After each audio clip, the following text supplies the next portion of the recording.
Hello guys, magluluto tayo ng steamed pork.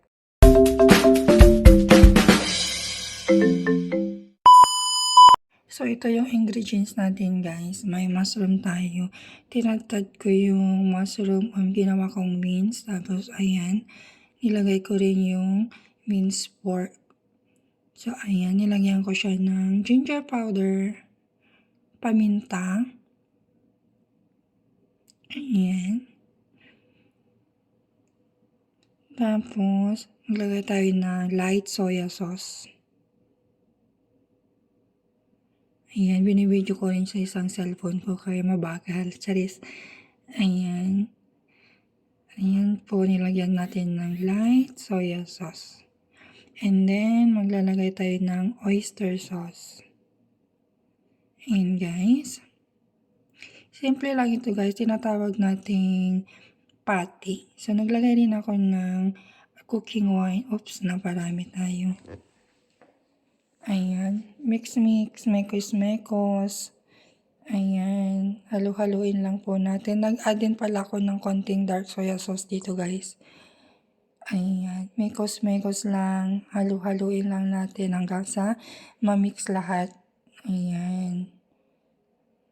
Ayan, naglagay ako ng dark soya sauce para may kulay naman. Ayan, tapos konting sugar.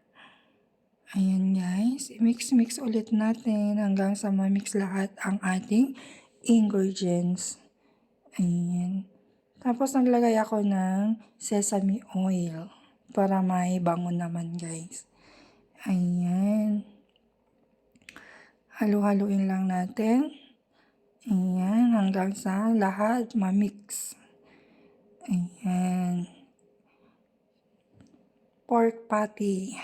So, ayan, ilalagay na natin dito sa pag-i-steaman natin. So, ayan, manipis lang yung nilagay kong layer dito para syempre maluto, pantay ang pagkaluto. So, ayan, ayan, aayusin lang natin.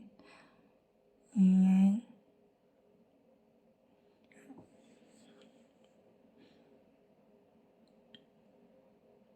Ayan, okay na yan. Ganyan lang siya, guys. Tapos, ayan na. Yan, nagpakulo ako ng tubig dito sa kaserola natin. So, magpapakulo po tayo. Ayan.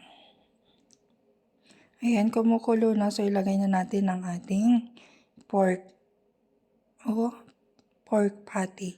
So, ayan. Pakuluan lang natin siya na 15 minutes, guys. Ayan, kumukulo na siya. Unti-unti na siya nade-deform. So, ito na nga guys. Ready na ang ating pork patty. So, thank you po sa inyong panonood. God bless.